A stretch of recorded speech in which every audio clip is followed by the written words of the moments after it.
नमस्कार दोस्तों। उम्मीद करता हूँ सभी अच्छे होंगे। मैं स्वागत करता हूँ आप सभी का आपके अपने YouTube चैनल वर्ल्ड अवेयरनेस पे।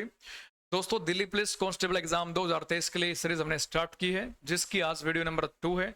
और इस वीडियो के माध्यम से हम करने के वाले हैं जीके पोर्शन में जो आपके प्रीवियस ईयर क्वेश्चन पूछे गए हैं उसको हम कवर करने वाले हैं। तो कॉपी और पेन उठाकर बैठ जाइए।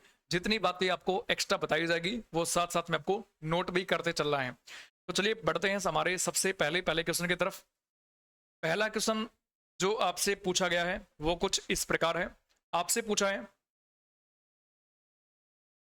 भारत के संविधान का निम्नलिखित में से कौन सा अनुच्छेद यह घोषणा करता है कि सर्वोच्च न्यायालय एक अभिलेख न्यायालय होगा।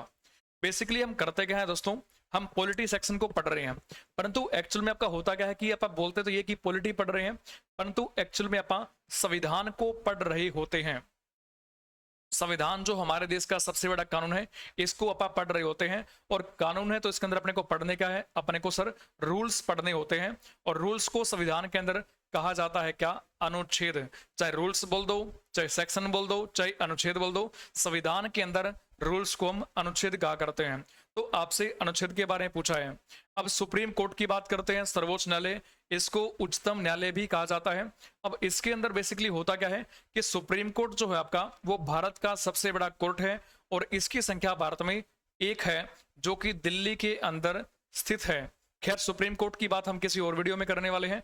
अभी आपसे पूछा कि कौन सा ऐसा आर्टिकल है चारों में से, आर्टिकल नंबर 129, आर्टिकल नंबर 111, 119 या 135, जो कि यह कहता है कि सर्वोच्च न्यायालय एक अभिलेख न्यायालय होगा।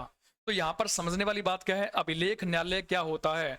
तो बेसिकली आपने कभी सुना होगा कि सुप्रीम कोर्ट ना जो आदेश पारित करता है, चूंकि यह भारत का सबसे बड़ा कोर्ट है, तो सुप्रीम कोर्ट जो भी फैसला करेगा, जो जजमेंट करेगा, निर्णय लेगा, तो वो सभी को मानना पड़ता है।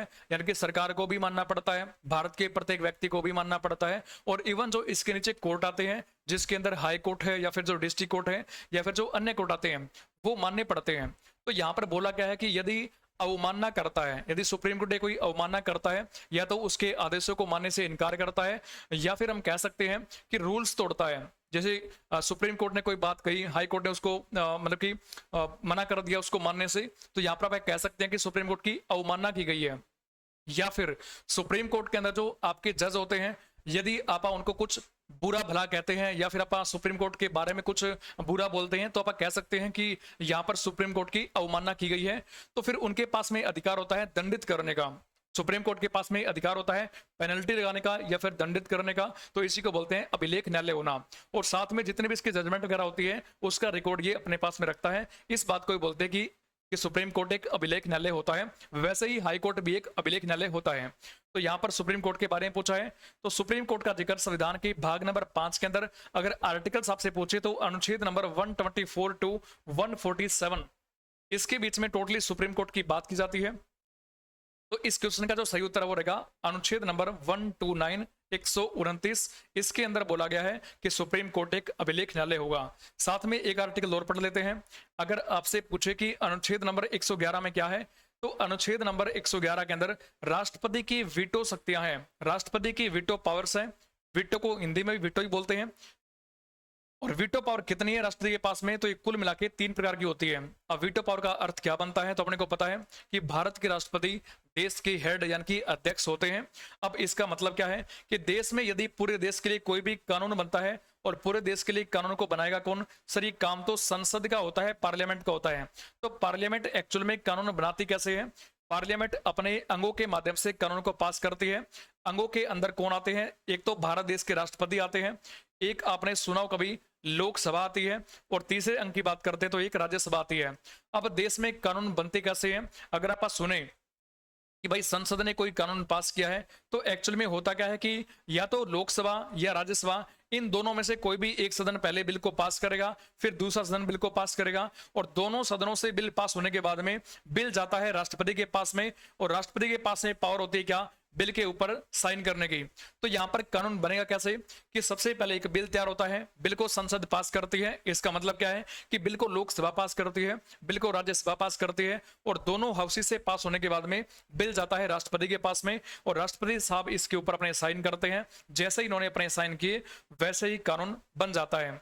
अब जैसे ही बिल राष्ट्रपति के पास में गया तो इनके पास में 4 ऑप्शन बनते हैं। कौन कौन से? एक तो बिल पर साइन करना, अगर ये बिल पे साइन करते हैं तो वो कानून बन जाएगा, अर्थात वो एक्ट बन जाएगा। एक इनके पास में फैसला करने का ये होता है कि ये बिल को पास करने से मना भी कर सकते हैं। तीसरा ऑप्शन के पास में ये होता है कि बिल को पुनः विचार के लिए वापस से लोकसभा और राज्यसभा के अंदर लौटा सकते हैं, तो पुनः विचार के लौटा सकते हैं।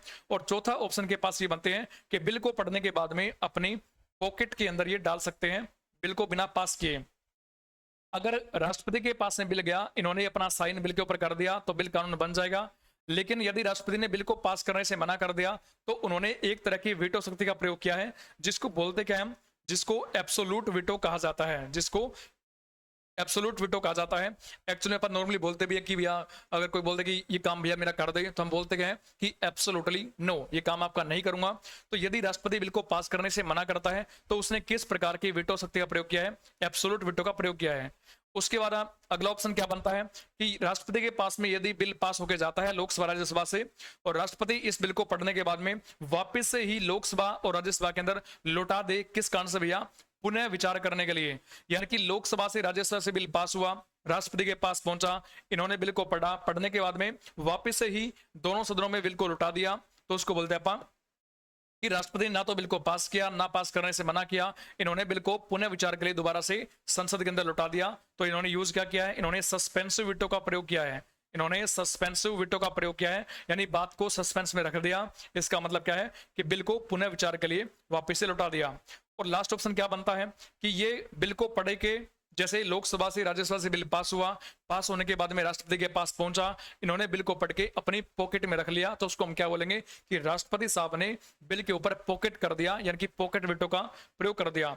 और ये जो पॉकेट वीटो राष्ट्रपति साहब यूज करते हैं, बेसिकली ये क्या होता है कि अनिश्चित काल के लिए, ये आपको याद करना है, अनिश्चित काल के लिए राष्ट्रपति उस बिल को अपनी पॉकेट में रख लेते हैं। इसको बोलते हैं पॉकेट शक्ति का प्रयोग करना। ठीक है, तो आपको ये बात कहां पर लिखी है? आर्टिकल नंबर 111 के अंदर लिखी है, इतना आपको पढ़ना है।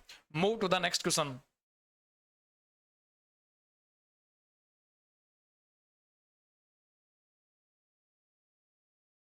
अगला क्वेश्चन जो आपसे पूछा गया है उसमें क्या है कि भारत के संविधान के निम्नलिखित में से किस अनुच्छेद में यह उल्लेख किया गया है कि राज्य ग्राम पंचायतों को संगठित करने के लिए कदम उठाएंगे?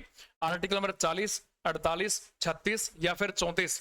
तो बेसिकली अगर आप सभी आर्टिकल्स पे गौर करें, 40 है, चाहे 48 है, 36 है, 34 है, 34 को यहाँ पे एक बार कट कर दो एक टाइम के लिए। लेकिन अगर ऊपर वाले 3 आर्टिकल आप देखें तो ये कहां पर आते हैं? एक्चुअली में संविधान जो है, संविधान के भाग नंबर 4 में आते हैं।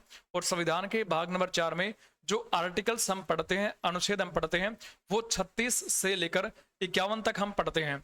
अब बेसिकली है क्या, तो कल वाली क्लास के अंदर भी हमने बात की थी कि भाग नंबर 4 संविधान का related to DPSP, directive principles of state policy, राज्य की नीति निर्देशक तत्व।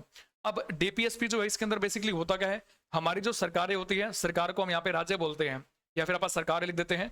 हमारी जो सरकार होती है तो सरकार के कुछ कर्तव्य बनते हैं, सरकार की कुछ ड्यूटी बनती है कि वो देश की जनता के लिए कुछ अच्छे अच्छे कदम उठाएंगे या फिर एक ऐसे राज्य की स्थापना करेंगे जिसके अंदर लोगों का अधिक से अधिक मात्रा में कल्याण हो। तो एक कल्याणकारी राज्य की स्थापना करने के लिए सरकार की कुछ ड्यूटी लगाई गई है कि सरकार देश की जनता के लिए कुछ काम करे। इसी को अपन डीपीएसपी कहा करते हैं। तो डीपीएसपी बेसिकली बात करें तो संविधान की भाग नंबर 4 में है। यहाँ पर डिजिट भी अपने पास में 4 है, डीपीएसपी 4 डिजिट है, यानी कि 4 लेटर है। और भाग नंबर भी कौन सा अपने पास में? 4 है। इसमें आर्टिकल्स हम कहां से कहां तक पढ़ते हैं? 36 से 51 तक हम पढ़ने का काम करते हैं। और बेसिकली और क्या है कि डीपीएसपी स्रोत क्या है, डीपीएसपी हमने कहां से बना रखा है? तो इस क्वेश्चन का सही उत्तर क्या रहेगा? आयरलैंड। ये जितनी बातें आपको मैं एक्स्ट्रा बता के चल रहा हूं, ये सारी बातें आपको नोट करनी है, कॉपी और पेन उठा के बैठ जाइए, एक एक बात सारी इंपॉर्टेंट है। अब 36 से 51 के बीच में बात करें तो एक आर्टिकल आता है, आर्टिकल नंबर 40। तो राज्य का यानी कि सरकार का एक ड्यूटी ये भी बनती है कि वो अपने अपने राज्य के अंदर पंचायतों का गठन करें, अपने अपने राज्यों के अंदर पंचायतों का गठन करें। सरकार की एक ड्यूटी ये बनती है। तो स्टार्टिंग में जो देश के अंदर पहली पंचायत बनती है, अब देश में पहली पंचायत कहां पर बनती है? तो ये डेट है 2 अक्टूबर 1959 को। कहां पर बनती है? अब सिंपल सी बात है सर, पंचायत बनेगी गांव के अंदर। तो गांव का नाम क्या था? गांव का नाम था बगदरी। बगदरी गांव का नाम है। कहां पर पड़ता है? तो नागौर डिस्ट्रिक्ट के अंदर पड़ता है। और नागौर डिस्ट्रिक्ट कहां पर है? बेसिकली ये राजस्थान के अंदर पड़ती है। तो राजस्थान के अंदर नागौर डिस्ट्रिक्ट के अंदर एक गांव है बगदरी। बगदरी गांव के अंदर सबसे पहले 2 अक्टूबर 1959 को देश की पहली पंचायत का गठन होता है। और गठन गठन के टाइम पे बात करें तो उद्घाटनकर्ता कौन था? उद्घाटनकर्ता कौन था? पहली पंचायत का उद्घाटन किसने किया? तो अगर देश में कोई पहला पहला काम होता है तो एक काम करता कौन है? बेसिकली ये काम करते हैं सर देश के प्रधानमंत्री। अगर बात करें 1959 की, इस टाइम पर देश के पीएम को थे पंडित जवाहरलाल नेहरू थे। तो पंडित नेहरू हम यहाँ पर लिखेंगे, उनके द्वारा पहले पंचायत का गठन किया गया। तो कई बार आपसे ये पूछता है कि देश में जब पहली पंचायत बनती है तो उसका उद्घाटन कौन से आर्टिकल के तहत किया गया था? तो आर्टिकल नंबर कौन सा है? 40 हो जाएगा। तो इस क्वेश्चन का भी सही उत्तर क्या है? अनुच्छेद नंबर 40। ये इस क्वेश्चन का सही उत्तर हो जाएगा। आपके लिए इंपॉर्टेंट है, आपको पढ़ना है। उसके बाद में अगर नेक्स्ट क्वेश्चन की बात करें,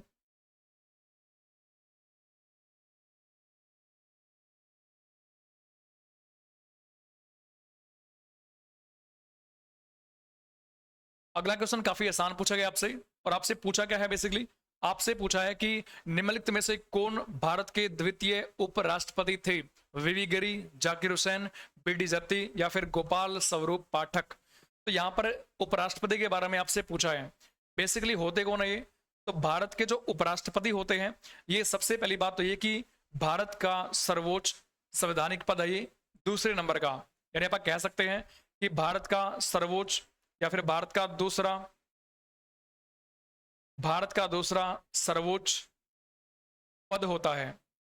भारत का दूसरा सर्वोच्च संवैधानिक पद होता है भारत का उपराष्ट्रपति। इनका जिक्र संविधान के आर्टिकल नंबर अनुच्छेद नंबर 63 के अंदर मिलता है। संविधान का रूल नंबर 63 बोलता है कि भारत माँ या फिर भारत का एक उपराष्ट्रपति होगा। भारत के उपराष्ट्रपति की बात करें तो वर्तमान में कौन है? इनका नाम है जगदीप धनखड़। वर्तमान में कौन है? जगदीप धनखड़। और ये होते कौन है? राज्यसभा की बात हमने थोड़ी देर पहले की, तो राज्यसभा के अंदर ये राज्यसभा के सभापति होते हैं। राज्यसभा के सभापति कौन होते हैं? भारत के उपराष्ट्रपति होते हैं। अगली बात, ये राज्यसभा के सदस्य नहीं होते हैं। राज्यसभा के सदस्य नहीं होते हैं। उसके बाद में कार्यकाल की बात करते हैं कि इनका टेन्योर कितना होता है। इनका कार्यकाल राष्ट्रपति के समान 5 साल का होता है। पद ग्रहण करने की तिथि से इनको सैलरी कितनी मिलती है? तो इनको सैलरी मिलती है 4 लाख रुपया। कितनी मिलती है? 4 लाख रुपया मिलती है। और कहां से मिलती है इनको सैलरी? इनको मिलती है भारत की संचय निधि से। अगर इनके चुनाव की बात करते हैं तो चुनाव कैसे होता है, कौन करता है? इनके चुनाव में संसद पार्टिसिपेट करती है। और संसद का अर्थ क्या बनता है? हमने पहले पढ़ा है। संसद में एक लोकसभा आती है और दूसरी राज्यसभा आती है। तो चुनाव के टाइम पे बात करें बेसिकली, तो लोकसभा के अंदर जो वर्तमान इसके 543 एमपीज है, मेंबर है, वो सब पार्टिसिपेट करते हैं। और वहीं पर राज्यसभा की बात करें तो वर्तमान सीटें 245 है। तो ये लोग मिलकर उपराष्ट्रपति के चुनाव के अंदर पार्टिसिपेट करते हैं। 5 साल के राष्ट्रपति को चुना जाता है। उसके बाद में शपथ की बात करते हैं, इनको शपथ कौन दिलाएगा? तो शपथ का काम होता है राष्ट्रपति का। और साथ में अगर बात करें कि अपना त्याग पत्र किसको देंगे, तो ये अपना त्याग पत्र किसको देते हैं भाई? ये राष्ट्रपति को ही अपना त्याग पत्र सौंपते हैं। ये आपको याद करना है। तो भारत के अगर पहले पूछे आपसे तो पहले तो डॉक्टर सर्वपल्ली राधाकृष्णन थे भारत के पहले उपराष्ट्रपति। लेकिन यहाँ पर सेकंड पूछा आपसे तो सेकंड का आंसर क्या हो जाएगा? जाकिर हुसैन हो जाएगा। ये भारत के दूसरे राष्ट्रपति थे, सॉरी उपराष्ट्रपति थे। भारत के दूसरे उपराष्ट्रपति कौन हो जाएंगे? आपके जाकिर हुसैन हो जाएंगे। ये आपको याद करना है। बाकी सभी जो वीवी गिरी है, बीडी जत्ती है, गोपाल स्वरूप पाठक है, ये भी भारत के उपराष्ट्रपति रह चुके हैं। वर्तमान में कौन है? जगदीप धनखड़ है। उसके बाद में नेक्स्ट क्वेश्चन की बात करें,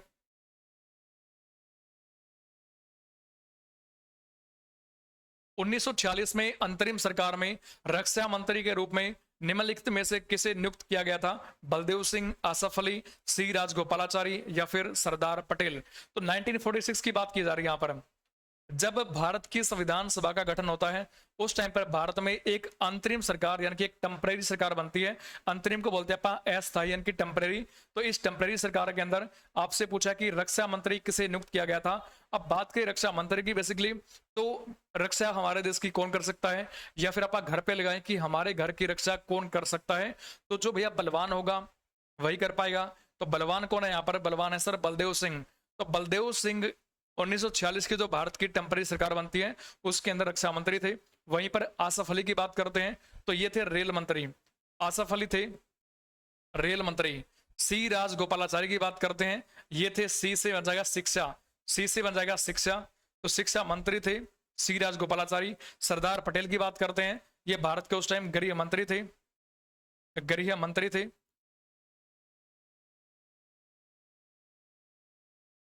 तो 1946 की जो सरकार है उसके अंदर आपसे पूछ सकता है इनके बारे में कि रक्षा मंत्री कौन थे, रेल मंत्री कौन थे, शिक्षा मंत्री कौन थे, कृषि मंत्री कौन थे। वहीं पर अगर कृषि मंत्री की बात करते हैं तो कृषि मंत्री यहां पर बनते कौन है भाई, ये बनते हैं डॉक्टर राजेंद्र प्रसाद। कुछ ये मंत्रियों के नाम आपको याद करने हैं, एग्जाम कैन कई बार आपसे पूछ लेता है। अगला क्वेश्चन है, भारत के निम्नलिखित में से किस वॉइसरॉय द्वारा की गई योजना को अगस्त प्रस्ताव कहा जाता है।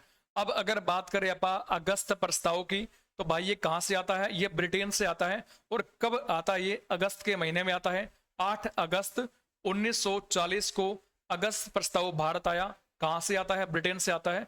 तो इस प्रस्ताव की घोषणा किसके द्वारा की गई थी, लॉर्ड रेडिंग के द्वारा, लॉर्ड वेलिंगटन के द्वारा, लॉर्ड लिन लिथगो के द्वारा, या फिर लॉर्ड चेम्सफोर्ड के द्वारा। तो इस क्वेश्चन का सही उत्तर क्या रहेगा, ऑप्शन नंबर सी, लॉर्ड लिन लिथगो के द्वारा ही घोषणा की गई थी अगस्त प्रस्ताव की। और इसका उद्देश्य क्या था, भारतीयों के लिए संविधान सभा का गठन करना इसका उद्देश्य था। अगला क्वेश्चन है, भारत के संविधान में निम्नलिखित में से किस संशोधन द्वारा केंद्रीय मंत्रिमंडल में मंत्रियों की संख्या की एक सीमा निर्धारित की गई है। 69वां, 83वां, 74वां या फिर 91वां संशोधन। अगर बात करें भैया संशोधन की, इसका अर्थ बनता है बदलाव। अगर संशोधन की बात करें तो इसका अर्थ बनता है क्या, बदलाव करना, यानी संविधान के अंदर कुछ रूल्स चेंज करना। अगर संविधान के अंदर कुछ भी चेंज करना है तो उसको आप बोलते हैं बदलाव करना, या फिर इसको आप संशोधन कहा करते हैं टेक्निकल लैंग्वेज में। तो कौन सा इन चारों में से संशोधन था जिसके तहत जो हमारे देश का केंद्रीय मंत्रिमंडल है उसमें मंत्रियों की संख्या की एक सीमा फिक्स की गई थी या फिर निर्धारित की गई थी।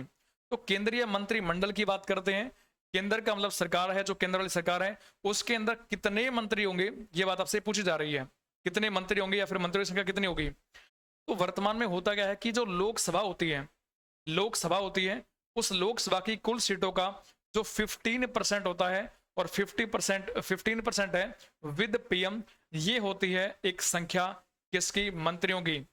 जैसे लोकसभा की बात करें तो इसके अंदर 543 मेंबर है, और 543 का यदि मैं 15% करता हूं तो यहां पर मेरे पास में 81 पॉइंट समथिंग कुछ रिजल्ट आता है। तो मैं कह सकता हूं कि सर 82 आएगा। क्या आएगा, 82 आएगा। अब इस 82 के अंदर क्या है, विद पीएम, प्रधानमंत्री, प्राइम मिनिस्टर भी शामिल है। तो 82 में एक तो हो जाएगा पीएम, और बाकी अगर बात करें तो प्लस में 81 मंत्री हो जाएंगे अन्य। तो हम कह सकते हैं कि केंद्रीय जो आपकी बनती है, आपकी केंद्रीय मंत्रिमंडल बनता है, तो उसके अंदर टोटल मिला के 82 मंत्री हो सकते हैं, 82 से फालतू मंत्री नहीं होंगे। तो ये जो आपका एक फिक्स संख्या की गई है कि 15% ही मंत्री बनेंगे, ये कौन से संशोधन के माध्यम से किया गया ऐसा, तो ये संशोधन है ऑप्शन नंबर 4, 91वां संशोधन, जो कि 2003 में होता है, अटल बिहारी वाजपेयी की सरकार के द्वारा ये किया गया था। ये आपको याद करना है। ये तो बात की अपन केंद्रीय मंत्रिमंडल की। वहीं पर यदि आप राज्य के मंत्रिमंडल की बात करते हैं तो राज्य में भी ये संख्या क्या है कि राज्य का जो मंत्रिमंडल रहेगा उसके अंदर भी मंत्री, प्रधानमंत्री था वहां पर, यहां पर हो जाएगा मुख्यमंत्री, मुख्यमंत्री समेत 15% रहेगी विद सीएम। राज्य के अंदर सीएम होता है, मुख्यमंत्री होता है, तो मुख्यमंत्री को मिलाकर 15% मंत्री रहेंगे राज्य के अंदर। केंद्र की बात की आपने तो केंद्र में होता है कौन, प्रधानमंत्री होता है, तो केंद्र के अंदर मंत्री रहेंगे 15% विद पीएम। वहीं पर यूटीज की बात करते हैं, जैसे दिल्ली हुआ, पुडुचेरी हुआ, तो यहां पर भी सरकार बनती है, दिल्ली और पुडुचेरी में सरकार बनती है। यहां पर जो रहेगा आपका सीएम समेत जो मंत्री रहेंगे वो रहेंगे 10% विद सीएम।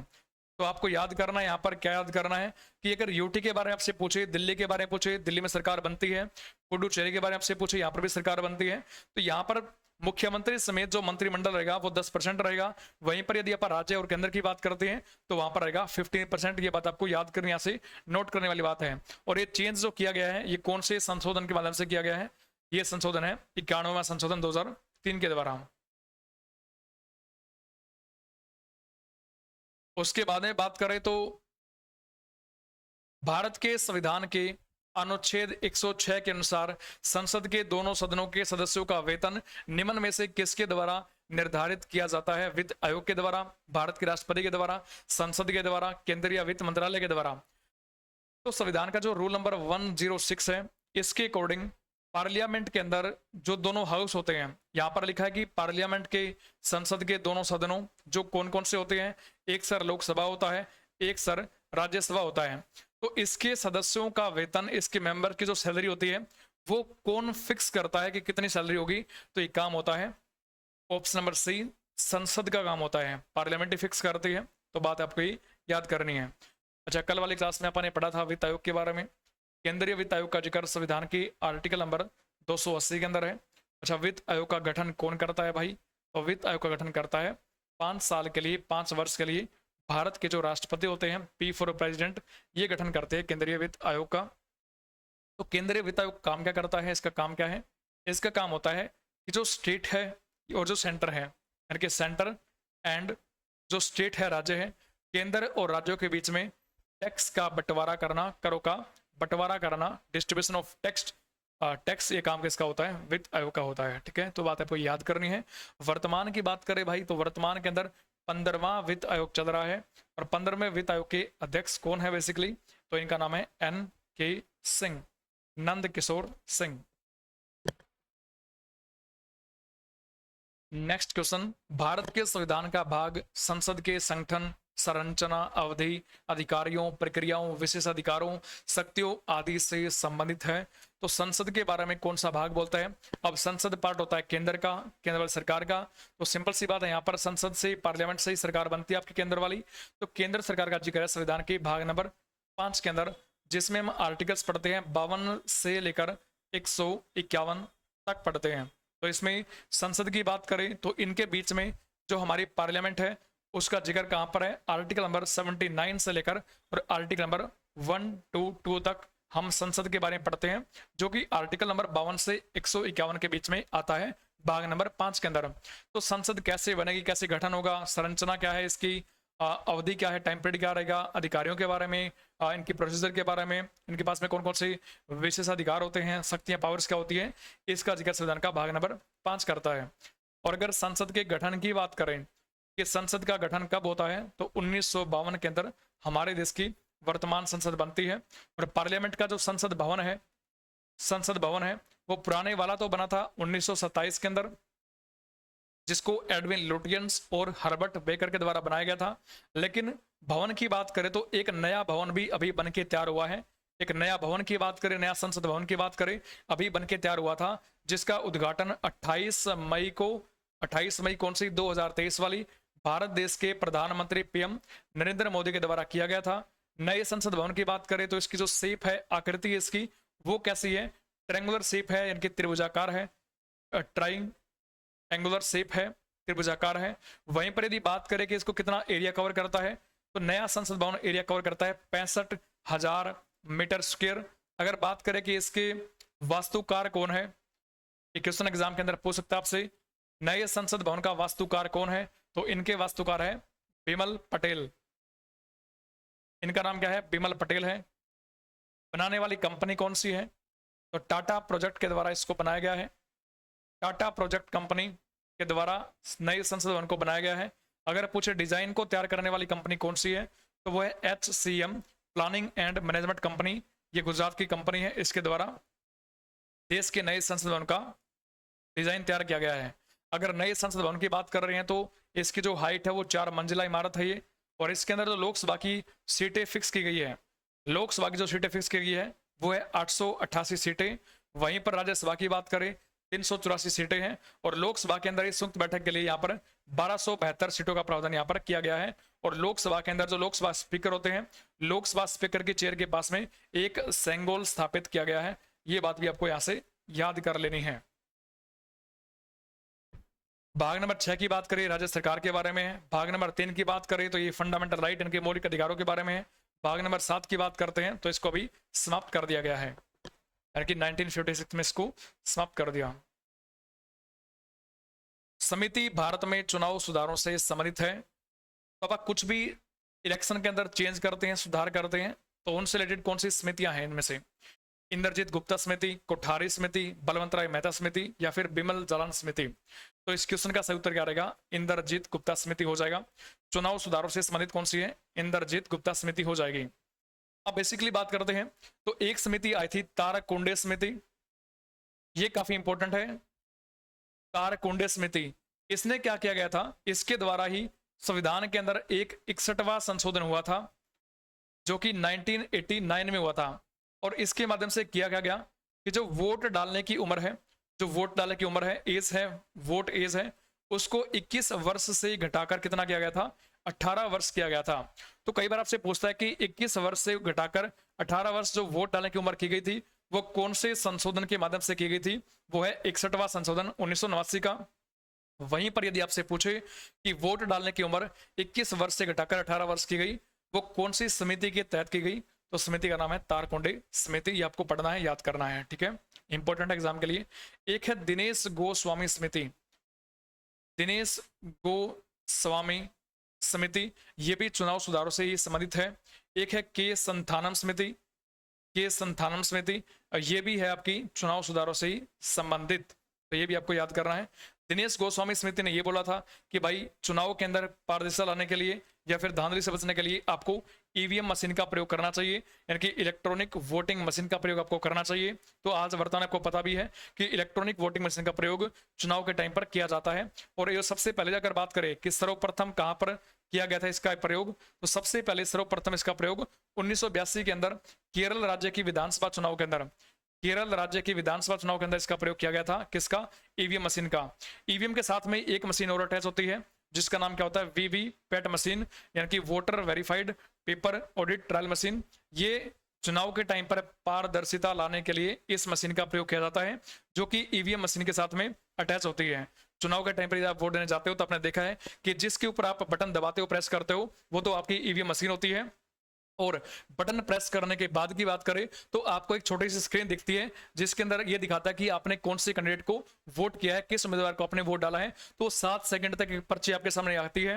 तो वो क्या है कि चुनाव के टाइम पर पारदर्शिता लाने के लिए कि जिस व्यक्ति को आपने वोट किया है क्या वास्तव में वोट उसी को डाला है, तो उस मशीन को हम क्या बोलते हैं? वीवीपैट बोलते हैं, voter verified paper audit trial, ये इसको कहा जाता है, ठीक है, ये आपको पढ़ना है।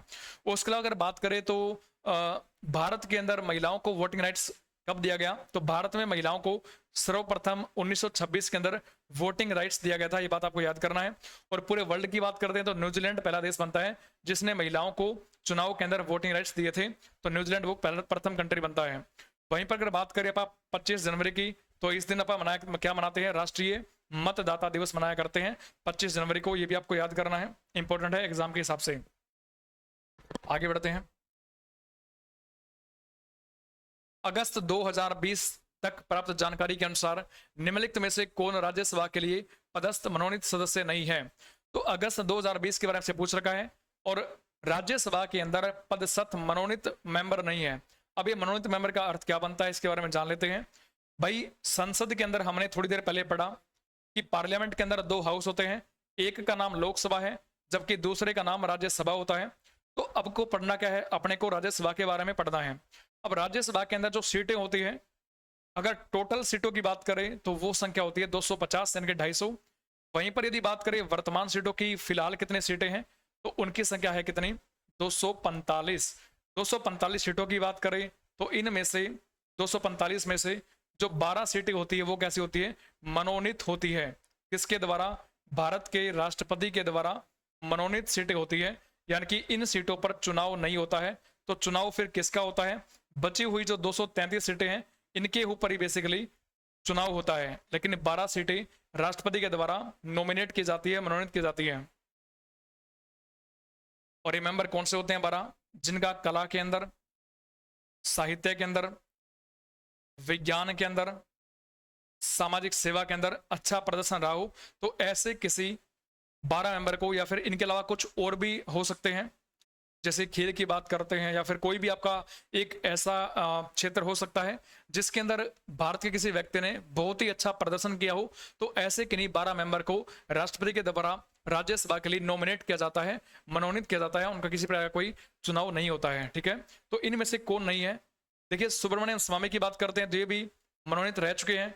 सोनल मान सिंह रह चुकी है, रूपा गांगुली भी रह चुकी है। लेकिन यहाँ पर जया बच्चन की बात करते हैं तो जया बच्चन कभी भी राज्यसभा के लिए मनोनीत नहीं हुई है, तो ये आपको याद करना है। बाकी तीनों के तीनों मेंबर राज्यसभा के लिए नॉमिनेट हो चुके हैं।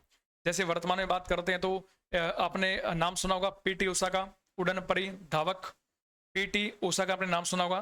तो ये वर्तमान में क्या है, ये वर्तमान में राज्यसभा के लिए मनोनीत सदस्य है, ये आपको यहां से याद करना है, ठीक है। जैसे 2012 के अंदर Sachin Tendulkar cricket of God, ये भी राज्यसभा के अंदर रह चुके हैं। मैरी कॉम की बात करते हैं, मुक्केबाज मैरी कॉम, ये भी रह चुकी है। एक कवि है मैथिली शरण गुप्त, ये भी रह चुके हैं। मैथिली शरण गुप्त ये भी रह चुके हैं। आपने नाम सुना होगा सुनील दत्त की वाइफ नरगिस दत्त, जो कि एक्ट्रेस थी, तो ये भी राज्यसभा के लिए मनोनीत रह चुकी है, ठीक है। तो ऐसे बहुत सारे नाम आपको मिल जाएंगे। तो जिनका कला, साहित्य, विज्ञान, सामाजिक सेवा ऐसे आदि किसी क्षेत्र के अंदर अच्छा प्रदर्शन रहा है, तो ऐसे किसी 12 मेंबर को राष्ट्रपति राज्यसभा के लिए नॉमिनेट करते हैं। बाकी जो 233 मेंबर बचते हैं, इनका बाकायदा चुनाव होता है, ये बात आपको याद करनी है। चुनाव कहां से होता है भाई? चुनाव या तो होगा स्टेट से, किसी राज्य से, या फिर चुनाव होगा कहां से? यूटी से, यानी कि केंद्र शासित प्रदेश से। तो आज की क्लास में आप इतना ही पढ़ेंगे। और अगर आप जुड़ना चाहते हैं हमारे साथ में टेलीग्राम चैनल पर, तो टेलीग्राम चैनल का नाम क्या है? World awareness. इसको यहाँ से आप कॉपी कर सकते हैं। और साथ में यदि आप हमसे इंस्टाग्राम पे जुड़ना चाहते हैं तो इंस्टाग्राम आईडी क्या है? World awareness 007। अगर वीडियो को अच्छी लगी आपको तो इसको लाइक करें, कमेंट करें, वीडियो को शेयर करें ज़्यादा से ज़्यादा। और अगर चैनल पर पहली बार आए हैं तो वर्ल्ड अवेयरनेस चैनल को आपके अपने यूट्यूब चैनल को सब्सक्राइब जरूर से कर लें। साथ में बेल आइकन को भी आप प्रेस कर लीजिए, ताकि कोई भी नई वीडियो आती है तो सबसे पहले आप तक नोटिफिकेशन पहुंच जाए। मिलते हैं नेक्स्ट सेशन में, तब तक के लिए सभी को जय हिंद, सभी को राम राम, जय हिंद।